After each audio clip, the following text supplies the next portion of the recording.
client-fournisseur et on est ravis au fil 2021 d'avoir les principaux acteurs de ce groupe de travail autour de la table. Alors, ce qui est important de redire, c'est que 85%, on le disait hier, du prix de revient d'un véhicule est constitué de pièces détachées, d'où l'importance de ces relations. Et Samuel, on va démarrer par vous, Samuel Cochon. Vous êtes le vice-président de Garrett Motion, donc fournisseur de rang 1, c'est ça, équipementier de rang 1. Vous allez nous expliquer en quelques mots qui est Garrett Motion, mais d'abord, on a noté ici dans cette table ronde Covid, contexte post-Covid et mutation de l'industrie automobile, on en a beaucoup parlé. On sait que c'est un sujet qui est récurrent, la relation client-fournisseur. Est-ce que ça s'est empiré peut-être? Est-ce que ça s'est tendu davantage avec voilà, ces contraintes de marché, de compétitivité qu'on a aujourd'hui?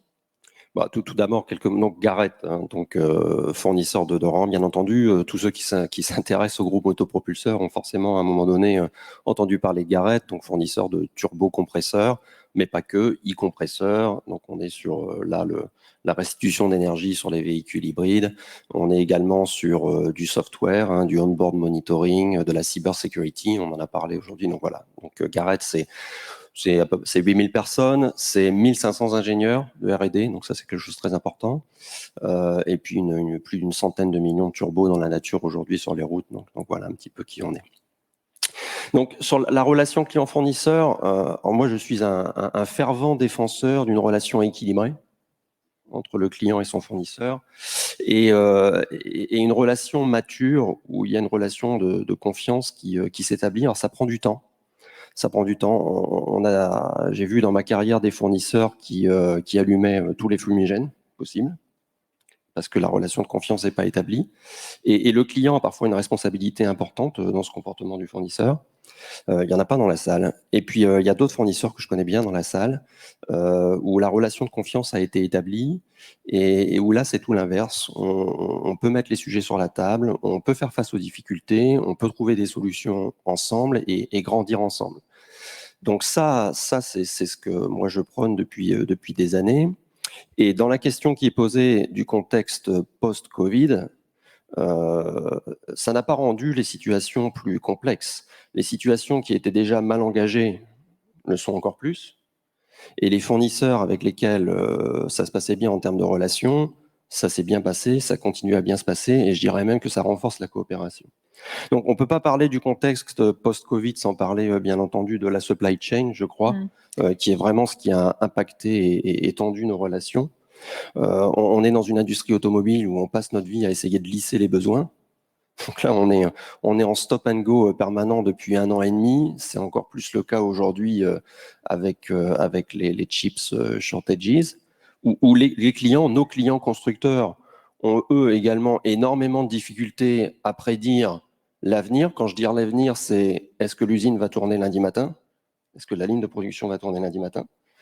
Donc ça génère des conséquences extrêmement importantes pour le tissu industriel des fournisseurs. Voilà, donc on peut peut-être lancer le sujet là-dessus. C'est quelle est notre compréhension de ce qui est en cours de fabrication chez nous, chez nos fournisseurs, quel est le niveau de stock, qu'est-ce qu'on a sur la route, qu'est-ce qu'on a dans les bateaux, qu'est-ce qu'on a dans les avions, et si on n'a pas cette transparence de la relation fournisseur et les outils pour pouvoir le faire, je crois que Toyota est très avancé là-dessus, même donc ils ont été impactés également plus tard que les autres, mais ils sont très avancés là-dessus. Moi, j'ai pas aujourd'hui la profondeur de process qui me permet de bien comprendre ce qui se passe chez les fournisseurs au niveau de la supply chain. Donc voilà, ça c'est un des soucis. C'est la tête de filière qui est importante pour vous, pour donner finalement le tempo sur le reste. Oui, absolument. Tout part du. Alors, nous, on est très customer-centric. On place la customer centricity au centre de tout. Et si nos clients, dans toute la chaîne de valeur, ne sont pas en mesure d'avoir également cette transparence dès le donneur d'ordre, je pense que avec tout le respect qu'on a pour nos clients constructeurs, je pense que le vendredi, ils doivent savoir quand même si lundi, ça va tourner ou pas. Quand les EDI sont maintenus au niveau maximum en disant allez-y, approvisionnez, et que derrière toute la chaîne de valeur, y compris les rangs 2, les rangs 3, ont cherché à approvisionner les matériaux, ont tout ça sur les bras. Quand tout s'arrête la semaine d'après, eh bien, je pense qu'on va avoir un problème de cash très rapidement. Donc, vous êtes vous un fervent défenseur justement de cette relation de confiance, de développer le dialogue avec vos fournisseurs, vous-même. Je vais donner la parole à Corinne Molina, puisque vous avez collaboré tous les deux. Corinne Molina, vous êtes la vice-présidente et cofondatrice du groupe MEDER, un groupe international, et vous êtes vous-même, à un moment donné, vous avez été le fournisseur de Samuel Cochon, et vous avez donc testé un petit peu cette manière de travailler dans le dialogue, dans la confiance. Quel retour d'expérience vous faites? Alors effectivement, nous avons été dans une autre vie de Samuel, fournisseur et client. Je pense qu'il y a des mots qui ont été importants et ce que je pensais dire hier, je vais changer parce que j'ai entendu beaucoup de choses intéressantes sur les dernières heures et même hier. Alors, ce qui est important, c'est qu'on a parlé d'électrification pour protéger l'environnement. Je pense que derrière, il y a l'économie durable et ce qui est important et essentiel, c'est que le partenariat dure aussi. Donc, il y a des mots qui ont été prononcés. Pour moi, le plus important, c'est confiance.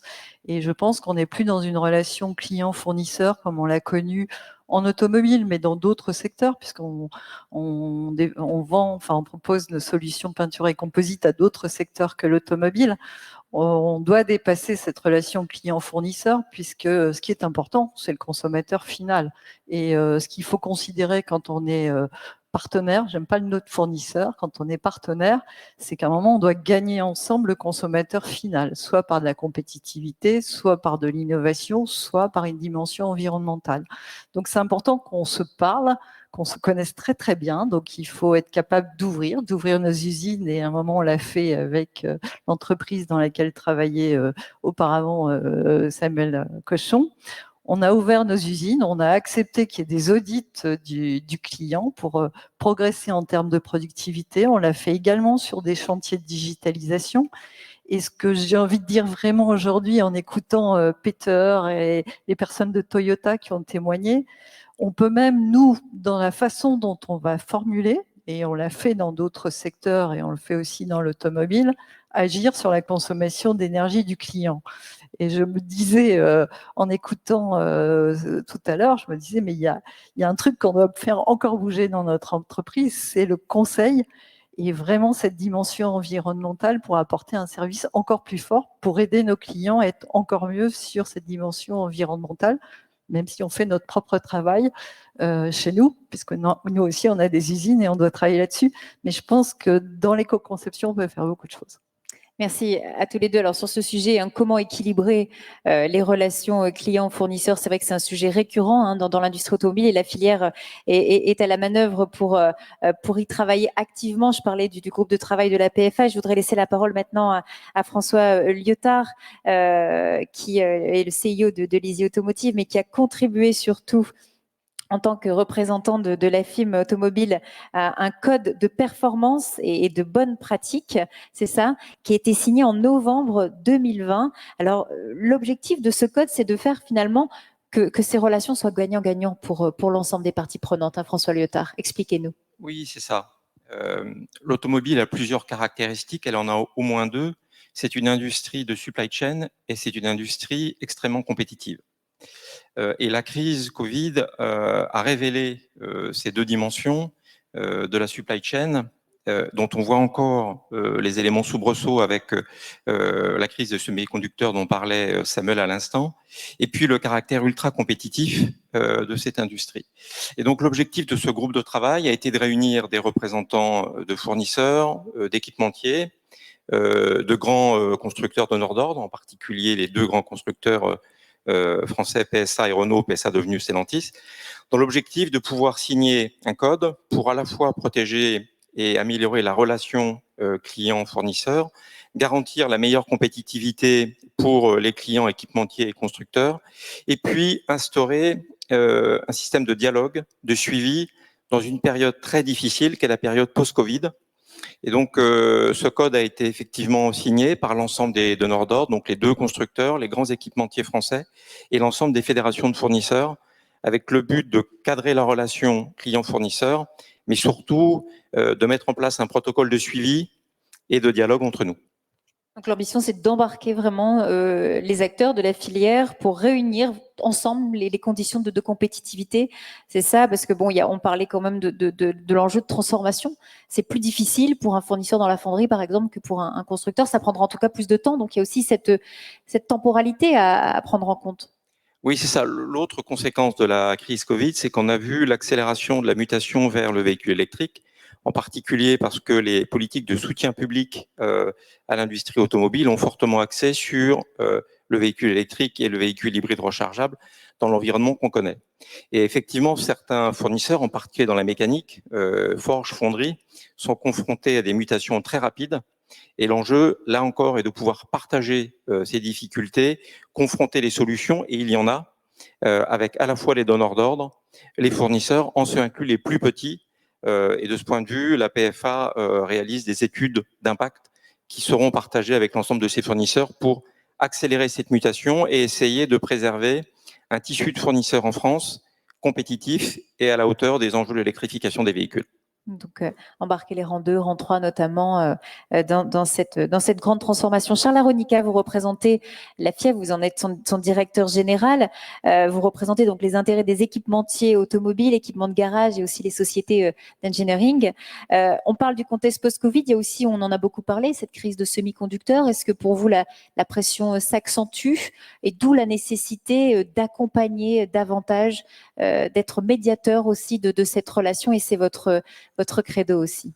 Alors, en effet, autant pendant la crise du Covid, il y a eu beaucoup de difficultés. Si on se rappelle du mois de mars, il y a un peu plus d'un an, beaucoup d'incertitudes, personne ne savait trop d'où on allait. Et finalement, même si bien évidemment les volumes sont sentis, les entreprises de la filière l'ont plutôt bien passé cette crise. Malheureusement, depuis, et ça a été signalé, il y a la crise en tout cas la pénurie de semi-conducteurs et la hausse des matières premières, et ça crée effectivement beaucoup de tensions. Et en bon syndicaliste, puisque la FIEV, comme vous l'avez dit, est un syndicat professionnel, on essaye de trouver des solutions avec bien évidemment d'autres acteurs, et notamment dans le cadre du CLIFA, qui est un comité informel qui regroupe la FIMOTO, le groupement de la plasturgie automobile, les caoutchoutiers, la plasturgie automobile, la Fédération Forge-Fonderie et puis la FIEV. Donc on essaie de trouver des solutions. Et depuis maintenant 20 ans, on a mis en place un certain nombre d'outils. Alors, ça a été dit, parmi ces outils, il y a des codes de performance et de bonnes pratiques, des chartes qui s'appliquent tout au long de la filière, et on insiste, nous, beaucoup sur le fait, effectivement, qu'à partir du moment où on arrive à équilibrer la relation avec le constructeur, bien évidemment, les avancées doivent se traduire dans l'ensemble de la filière. Mais à côté de ça, on a deux autres types d'outils.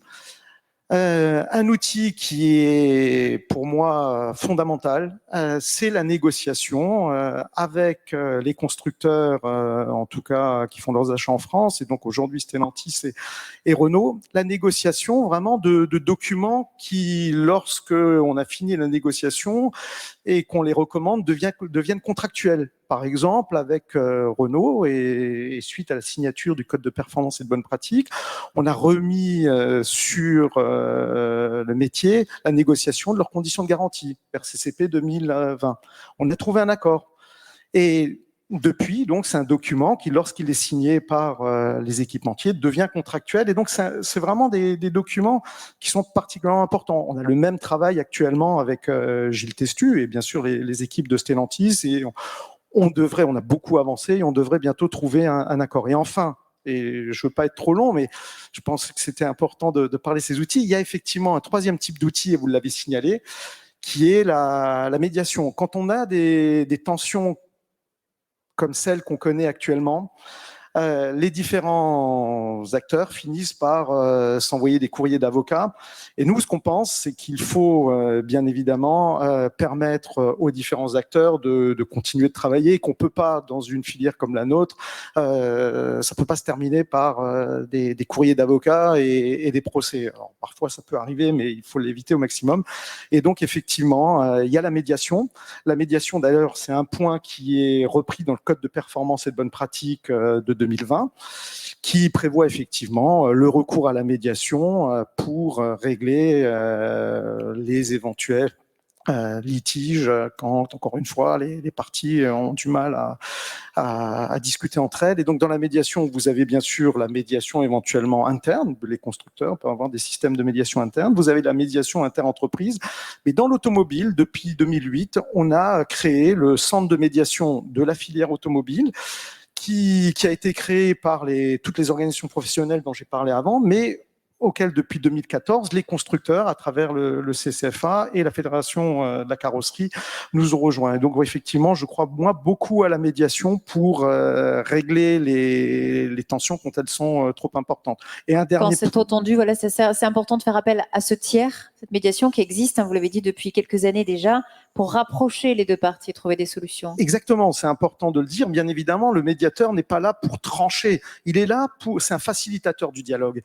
Quand les personnes ne s'entendent plus, ne se parlent plus, ou en tout cas quand ça devient difficile, le médiateur, il est là pour écouter les parties et trouver le moyen de faire en sorte que les parties dépassent leur litige et trouvent ensemble une solution. Et moi, ce que je souhaite souligner, c'est que, bien évidemment, c'est confidentiel, donc c'est fondamental et c'est pour ça que ça marche.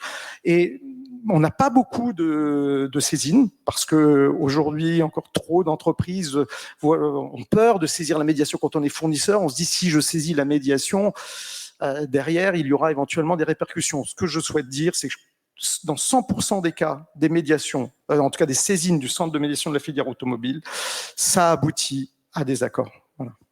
Merci. Donc ça, c'était pour le volet médiation. Vous avez dit également, il y a cet outil majeur qui est la négociation de documents types. Et on a le plaisir d'avoir Gilles Testu avec nous, qui est le vice-président en charge des achats, de la relation client-fournisseur et le management du risque chez Stellantis. Gilles Testu, vous avez donc négocié ce type de document. Quel est l'intérêt vous êtes le seul constructeur autour de cette table, il y a un intérêt aussi pour vous de signer ce type de document. J'imagine que quand un document est déséquilibré, ça vous pose aussi problème. Le fournisseur ne le signe pas et je vous laisse vous exprimer sur ce point. Alors, notre intérêt, évidemment, c'est d'avoir une relation équilibrée et surtout pérenne, parce que ce qui est souvent mal appréhendé, mal perçu, c'est qu'on a une relation de mutuelle dépendance. On est extrêmement dépendant des fournisseurs et nous ne savons pas construire nos boîtes de vitesse, nos moteurs, nos véhicules si nous ne recevons pas de pièces tous les jours. Et donc, mon rôle principal chez Stellantis, c'est de vérifier la pérennité des fournisseurs avant que nous leur octroyions des courants d'affaires, de sorte à ce que nous soyons certains que dans la durée, souvent un marché de moteur, c'est une dizaine d'années, une plateforme tout autant, un modèle véhicule peut-être un peu moins, mais on est dépendant sur une relation d'affaires très importante. Donc on ne peut pas se permettre d'avoir une relation qui soit perdante pour le fournisseur et qui lui soit pas profitable parce qu'on a besoin de son développement. Donc dans les ratios que nous surveillons aussi sa profitabilité. Et donc tout l'enjeu de la démarche, c'est d'avoir des rapports qui traduisent à la fois le niveau d'exigence que nous impose le marché, que les clients attendent de nous pour que nous puissions vendre nos véhicules, et de tenir compte de la santé financière des fournisseurs afin qu'ils puissent se maintenir, se développer, investir, innover et nous accompagner dans les challenges auxquels on a à faire face. C'est ça, parce que ce qu'on se disait aussi, il peut pas y avoir qu'une posture d'être dans la défensive pour les fournisseurs, hein, j'imagine pour vous, il y a cette nécessité d'être dans l'offensive comme vous et de répondre à une exigence, à des exigences de plus en plus nombreuses, de compétitivité, de technologique aussi. Alors, il se trouve que au moment où on se parle, on a affaire grosso modo à 3 grosses tendances. La sortie du Covid, dont effectivement il a été dit que nous avions anticipé pas mal de défaillances fournisseurs qui finalement étaient bien gérées, et aussi il faut le saluer grâce à pas mal de mécanismes d'accompagnement dont le PGE, et puis aussi des mesures préventives qui ont été prises par les entreprises à l'approche des périodes de confinement et d'interruption de production. On a une deuxième problématique là qui est une problématique très conjoncturelle, qui est la problématique liée aux semi-conducteurs et qui est liée à la première, bien entendu, puisqu'on a eu un effet d'arrêt, de relance, et donc du coup un coup de bélier dans le pipe des approvisionnements qui crée une grosse difficulté et un désalignement entre la capacité installée et la demande facialement installée. Tous les constructeurs ont un réflexe de protection et probablement surappellent les besoins réellement exprimé au travers des volumes de vente de véhicules. Et puis, il y a un troisième enjeu qui est celui-là beaucoup plus long terme et qui est très structurant sur la nature des fournisseurs avec lesquels on travaille et l'évolution des courants d'affaires que nous aurons à gérer. C'est la mutation et la transition énergétique du moteur à combustion interne vers les véhicules à faible émission. Et là, qui, pour le coup, ont un double impact. À la fois un changement de métier et de structure de nos panels fournisseurs, vraisemblablement moins de fournisseurs issus de l'industrie mécanique, la forge, la fonderie, l'emboutissage, l'usinage seront des secteurs très impactés par cette mutation-là, des secteurs beaucoup plus, portés par le mouvement qui seront l'électronique et tous les secteurs liés à l'énergie, aux batteries. Je pense que ça a été le thème de ces 2 jours. Et puis, derrière ça, un enjeu de compétitivité parce que on le dit de façon un peu feutrée, mais le prix de revient d'un véhicule à faible émission est 40 fois plus élevé. 40%, pardon, pas 40 fois, 40% plus élevé, c'est déjà beaucoup. C'est déjà pas mal. 40% plus élevé qu'un moteur traditionnel à combustion interne. Et donc, du coup, le client, lui, il ne nous semble pas acceptable de lui vendre un véhicule 40% plus cher. Et donc, l'ensemble des efforts que nous devons conjointement et collectivement faire, c'est d'essayer, autant que faire se peut, d'amoindrir ce surcoût. Donc, s'il y a un ressenti parfois de tension grandissante, c'est vraiment pas une volonté, selon vous. Vraiment, c'est plutôt, ça vient des évolutions et des challenges auxquels vous devez faire face aujourd'hui en tant que constructeur. Oui, on a un énorme effort de pédagogie à faire. Il n'est pas acquis, on n'est pas certain d'avoir développé l'ensemble des vecteurs de communication et pour déployer cette pédagogie et faire, imprégner ce besoin de transformation. On y travaille. On est aidé par la PFA, on est aidé par la FIEV, par le CLIFA, et on a des discussions matures, nourries entre personnes qui connaissent bien le marché et on sait rester à l'écoute les uns des autres. Donc ça, je trouve que c'est un vecteur d'amélioration de la relation qui est significatif. C'est la clé de la réussite, c'est de anticiper au maximum, j'imagine, les changements et d'avoir un dialogue le moins filtré possible. On en parlait tout à l'heure avec Rodolphe Delaunay, c'est essentiel. Bien sûr, alors, le plus on va être transparent sur les enjeux, le mieux ce sera. Et le mieux, nos fournisseurs se prépareront, dresseront leur stratégie, anticiperont les mutations, prendront les dispositions qui sont nécessaires à leur transformation. Et nous, ce dont on a besoin, c'est d'avoir des fournisseurs qui soient prêts, pérennes, et en capacité de livrer la qualité et au niveau de prix attendu le moment venu. Donc, c'est tout notre intérêt de les préparer au mieux et de communiquer un maximum d'événements. Samuel Cochon, vous partagez finalement ce niveau, vous le comprenez, ce niveau d'exigence. Et d'ailleurs, vous-même, personnellement, vous m'avez dit, je suis pour la proactivité aussi. Le fournisseur ne doit pas être que dans la défensive et attendre finalement les informations qu'on lui donnera. Il doit aussi se transformer et se challenger lui-même. Oui, absolument. On a un devoir tout au long de la chaîne, et ça commence bien entendu par les aspects qu'on a évoqués pendant ces 2 journées. Et ensuite, ça passe par le constructeur. Et donc, on déploie la communication au sein de la chaîne de valeur. Après, chacun doit malgré tout se prendre en charge. Quand je disais au départ que chez Garrett, mais aussi chez d'autres, on positionne le client au centre de tout ce qu'on fait, ça veut dire aussi être capable d'anticiper les besoins du client sur les années à venir, et donc les mutations dont on a parlé, et se transformer. Alors, il est clair que certains fournisseurs vont avoir, enfin, Gilles, vous venez d'évoquer la fonderie, des choses comme ça. Je pense effectivement que certains fournisseurs vont avoir pas mal de difficultés s'ils n'ont pas quelques briques technologiques disponibles ou s'ils n'ont pas la capacité d'aller vers quelques briques technologiques qui vont leur permettre de se développer sur d'autres secteurs d'activité que celui qui est leur secteur primaire. Donc ça, c'est primordial. Et là, effectivement, chaque fournisseur doit avoir sa propre vision stratégique, doit se mettre en capacité de pouvoir évoluer vers ces nouveaux métiers qui vont être absolument nécessaires. Et c'est d'autant plus important, Charles Laronica, qu'on est dans une économie là qui est mondialisée. Donc, on peut s'approvisionner, comme on le disait, partout.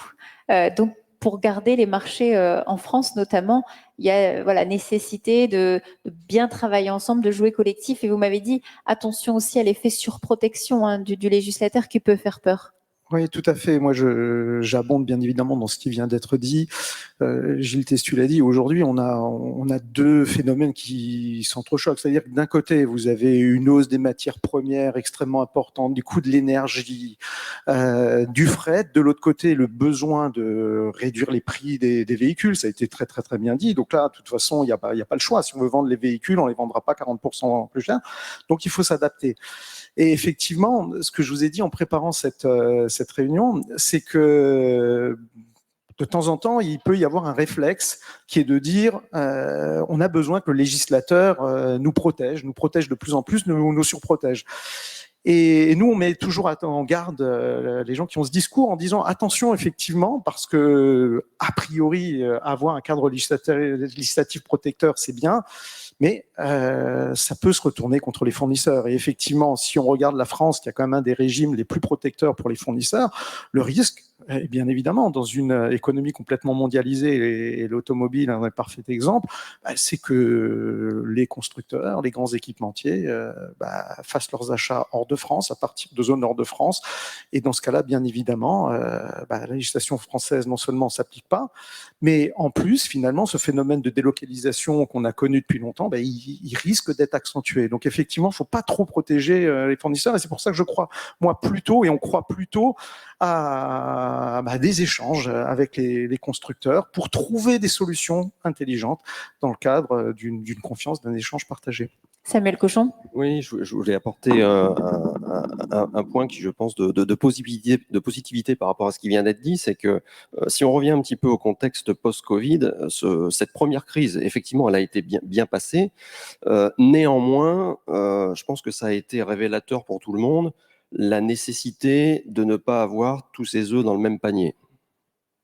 Lorsque vous avez la Chine qui s'arrête et que 70% de vos approvisionnements viennent de là-bas, vous arrêtez la planète entière. Parce qu'à un moment donné, vous avez fait des choix stratégiques qui sont déclinés depuis le constructeur jusqu'à l'équipementier et le rang 2. Donc, il y a une phrase que je dis très régulièrement qui est que les extrêmes ne sont jamais bons. Donc, est-ce que ça veut dire que demain, il nous faut avoir des stratégies d'achat qui réapprovisionnent la totalité en local? Je ne pense pas. Néanmoins, on réfléchit très sérieusement à repositionner un petit peu le curseur différemment pour avoir tout de même un certain nombre de capacités, relocaliser là où cela fait sens. Je veux dire, lorsque vous réagissez à une perturbation forte telle que celle qu'on a connue et que votre délai de réapprovisionnement, si vous ne mettez pas tout ça dans l'avion, c'est 6 à 8 semaines, vous n'êtes pas en capacité de réagir et de servir votre client au moment où vous avez trouvé la solution pour pouvoir réapprovisionner. Donc je crois que ça, c'est quelque chose de positif. Je pense qu'il y a une opportunité pour certaines typologies d'achat à repenser un petit peu différemment un pourcentage de la fourniture localement, là où cela fait sens. On peut se dire, François Lothar, toujours dans cet esprit de positivité, et on l'a vu aussi à travers ce fil 2021, qu'il y a une volonté de travailler ensemble, de jouer collectif, et ce code de performance et de bonne pratique. Alors, il donne un état d'esprit. Alors, l'esprit peut être chahuté forcément dans les faits, mais depuis cette signature en novembre 2020, vous voyez quand même qu'il y a un mouvement, il y a une prise de conscience dans la filière. Oui, et puis ce que je voudrais compléter, c'est que la meilleure protection pour un fournisseur, et cette fois-ci, si je prends ma casquette de dirigeant de l'ICI Automotive, c'est pas tant le cadre contractuel que d'abord l'innovation et la compétitivité. Et la meilleure protection et le meilleur service qu'on puisse apporter à nos clients, c'est d'être à la fois compétitif, innovant, tout en restant dans le territoire français, puisque on a une vocation très ancienne, la société ayant été fondée au XVIIIe siècle. Donc, on a un ancrage très, très ancien en Franche-Comté. Et le challenge qu'on essaye de relever avec nos équipes au quotidien, c'est d'être dans ce cadre contraint et dans cette mutation accélérée, à la fois innovant, compétitif, dans une relation équilibrée et non dépendante. Et non dépendante, ça veut dire aussi ouvrir nos usines françaises aux constructeurs allemands, aux grands équipementiers internationaux. Pour pouvoir avoir cette relation équilibrée, il faut aussi éviter une relation de dépendance. C'est important ça pour vous aussi, Corinne Molina, hein, éviter cette relation de dépendance. Oui, il ne faut pas être dépendant. Enfin, on est là pour aider nos clients et les clients de nos clients et les clients de nos clients. Donc, ce qui est vraiment essentiel, c'est d'aller plus loin encore parce que pour être positive aussi, je pense que la relation client-fournisseur a beaucoup évolué. On n'est plus à parler prix, on parle plus globalement. Et aujourd'hui, il faut qu'on soit hyper agile et qu'on se fasse confiance. Vous avez évoqué tout à l'heure le fait qu'on soit 40% plus cher aujourd'hui. Donc, ça veut dire qu'il va falloir aller chercher de la performance, de la performance économique. J'ai envie de donner un exemple qui n'est pas automobile, comme ça froissera personne dans la salle. On a aidé un des gros constructeurs ferroviaires à baisser le prix de son train et à le rendre plus propre en travaillant avec les équipes. Et au lieu de mettre 4 couches de peinture, on en met 2. Et on a revu le design, mais ça veut dire qu'il faut se faire confiance. On a aussi fait d'analyse de la valeur. Et donc, on a eu un super résultat à la fois au niveau économique et au niveau environnemental, parce qu'on a forcément moins de déchets et surtout un prix de process qui n'a rien à voir. Donc, et je pense aussi, enfin, dernier mot, il faut qu'on soit agile.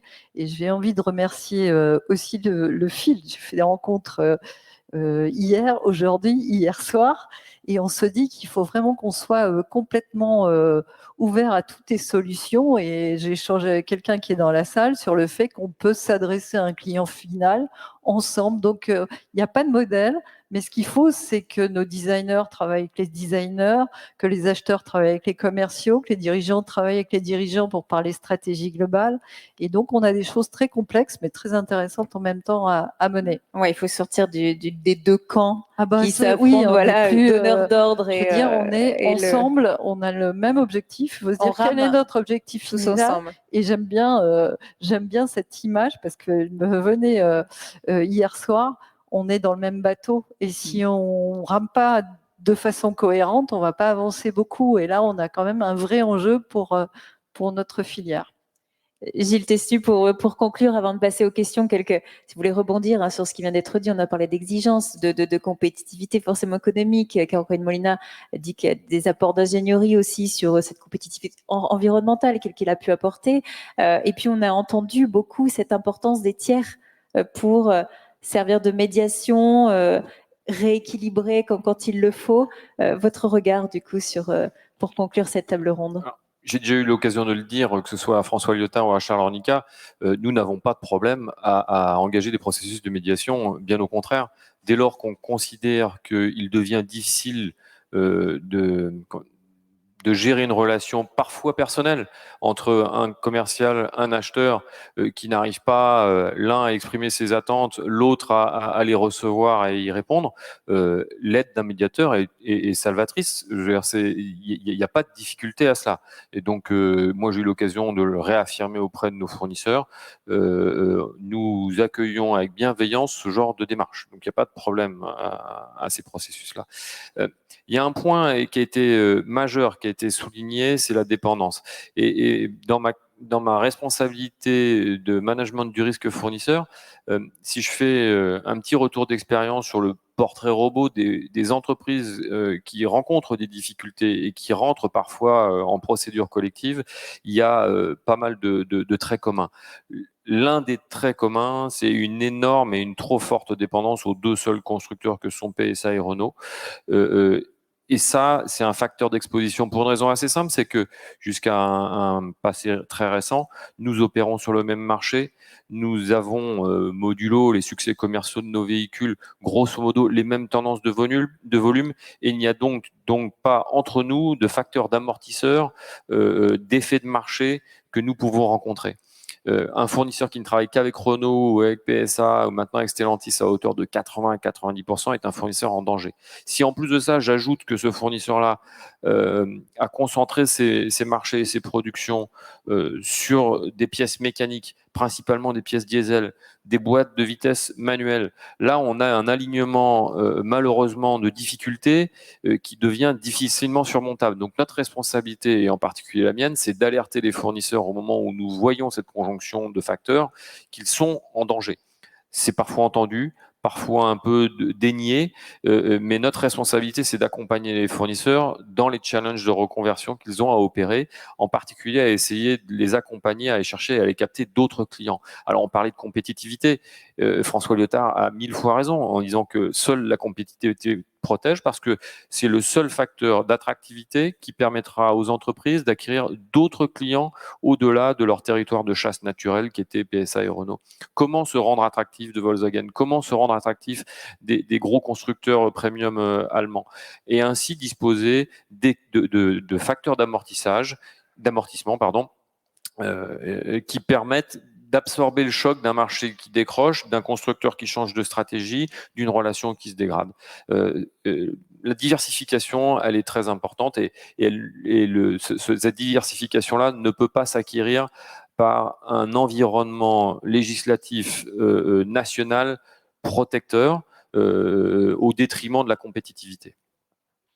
Merci Gilles Tessieux. Alors pour résumer, avant de vous me tourner vers vous pour les questions, on a bien compris, exigence, anticiper les mutations, dialogue, transparence, c'est important, c'était les mots-clés, collaboration, et puis vous l'avez dit, éviter la dépendance, éviter d'être monomarché, et puis il y a cette temporalité aussi qui est importante, le virage est à prendre tout de suite, c'est maintenant, et il ne faut pas attendre, il faut le faire ensemble. Avez-vous des questions sur ce sujet? On va se allumer la salle. Oui, on va vous passer un micro. Alors, tout au fond, monsieur, si vous pouvez bien lever la main et on peut amener un deuxième micro si on en a un dispo tout de suite pour madame. Voilà, je vais vous laisser. Merci. Oui, bonjour. Donc, Gérard Cliquet, j'ai entendu plein de choses super intéressantes ici et qui m'intéressent au premier point parce qu'en fait, je suis très impliqué dans le supplier development depuis de nombreuses années et je voulais partager avec vous, je pense, quelque chose de complémentaire. En fait, tout ce que vous avez dit, c'est très très bien. Il faut effectivement se parler, il faut cette relation de confiance, il faut signer des chartes, parfois aller jusqu'en médiation. Il y a aussi des démarches très très concrètes qui peuvent se faire. Et je voulais partager ce qu'on fait dans la filière aéronautique, dans une association qui s'appelle Space, et ce qu'on vient de lancer dans la filière ferroviaire, dans une association qui s'appelle CARE. Pour être rapide et exhaustif, en tout cas je vais essayer, ce qu'on fait, c'est qu'on est concret sur le terrain et on réunit des grappes de fournisseurs, donc des groupes de fournisseurs locaux avec leurs clients. Et en fait, on fait deux choses. La première chose, c'est que on travaille, donc on finance du conseil aux PME, PMI, ETI, pour les amener à atteindre le niveau de performance qui est attendu par leurs clients. Parce que parfois, autant ils comprennent bien ce que les clients attendent, autant pour le faire sur le terrain, ils ont besoin d'aide. Et donc, on les aide là-dedans et on a des vrais résultats. Et ces résultats qui se transforment en fait déjà aussi par une amélioration de la relation. Ce qu'on fait également, et ce qui est très complémentaire, c'est que tous ces groupes clients-fournisseurs, régulièrement, on les enferme dans une salle. Alors, on ne ferme pas à clé, il n'y a pas besoin, jusqu'ici, personne n'a essayé de se sauver. Par contre, on ferme hermétiquement et on leur laisse tout se dire sur la relation. Et tout ce qui dit là remonte ensuite de manière anonymisée pour se transformer en plan d'action. Et ça, c'est très concret, ça résonne bien avec ce qui a été dit avant de travailler avec des fournisseurs locaux, parce que ça ne peut se faire que sur un réseau de fournisseurs locaux, et ça se fait et ça se finance régionalement. Et là, pour le coup, au-delà de tout ce qui peut avoir été dit et qui est très important, là, on rentre vraiment dans le concret et on rentre vraiment dans des résultats mesurés qui sont vraiment impressionnants. Une bonne pratique, donc que vous voulez nous partager. Merci beaucoup. Une question, il y avait une autre question ? Il nous reste quelques minutes. Bonjour, donc Anne-Claire Penaud. Donc moi je viens de l'univers des achats, notamment dans l'automobile. Donc je me retrouve un petit peu dans ce que vous citiez. Alors, en fait, moi ce que je voulais vous faire part d'une remarque et vous poser une question. On a évoqué justement les limites du modèle actuel avec la dépendance vis-à-vis de certains fournisseurs et que quand cela se retrouve en crise en Asie, ça devient compliqué.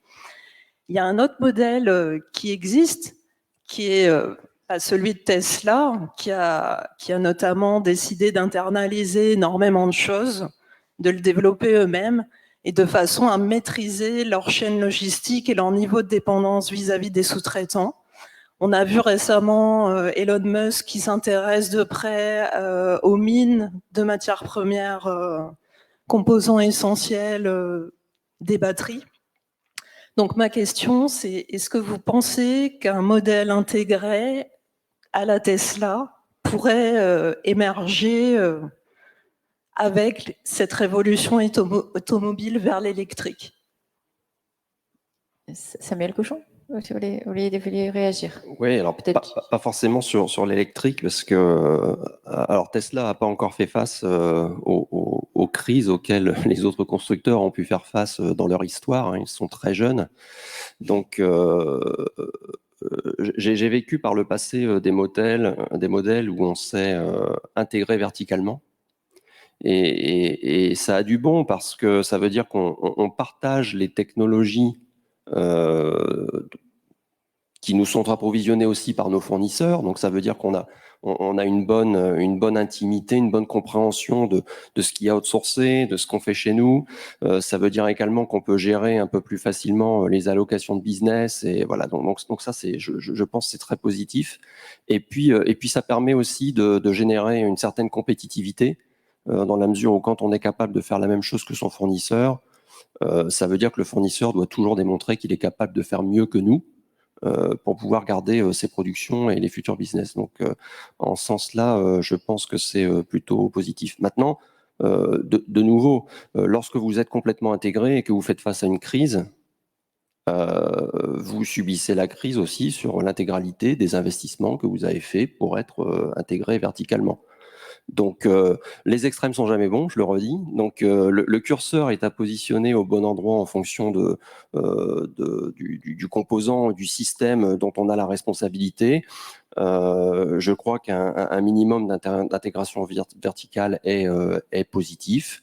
S'intégrer complètement, même Tesla ne le fait pas. Hein. Ils le choisissent sur un certain nombre de sujets, mais pas sur tous. Je pense aux planches de bord, par exemple, où ce n'est pas le cas, parce qu'ils ont trouvé chez les équipementiers des capacités, des compétences qu'ils ne pensent pas pouvoir maîtriser à court terme.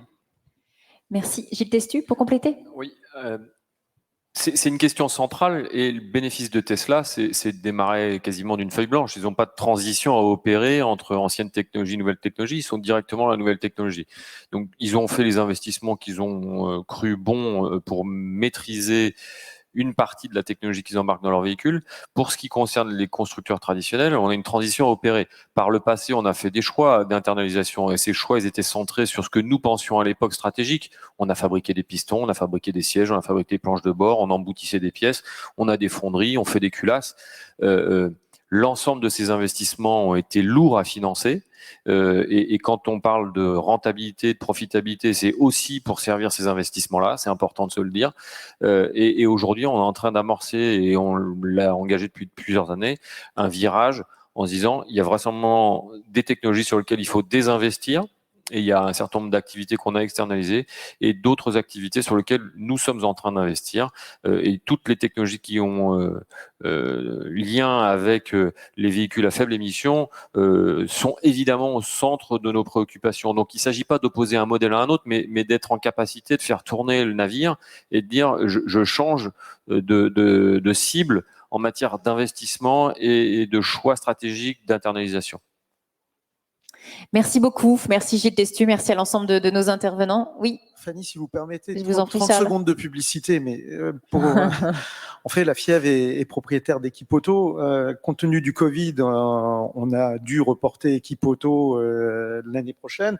On le fera d'ailleurs avec la PFA. En même temps, on fera le mondial de l'automobile et Équipe Auto en même temps, ce qui est une nouveauté et qui me semble très très bien. Mais simplement, ce que je voulais vous dire, du coup, pour compenser le fait qu'on n'avait pas Équipe Auto cette année, on va aller en région à partir de samedi, dans 6 régions différentes, au contact des différents professionnels de l'automobile, plutôt après-vente automobile. Et on sera le 9 octobre prochain à Lille. Il y aura 100 exposants et donc je vous invite tous à venir au Grand Palais le 9 Au octobre. Grand Palais le 9 octobre? Tout à fait. Ok, bah écoutez, le rendez-vous est pris. Merci Charles Aronica, merci François Lyotard, merci Samuel Cochon, un grand merci également à Corinne Molina. Merci à vous et on peut les applaudir. C'était les dernières tables rondes de ce fil 2021.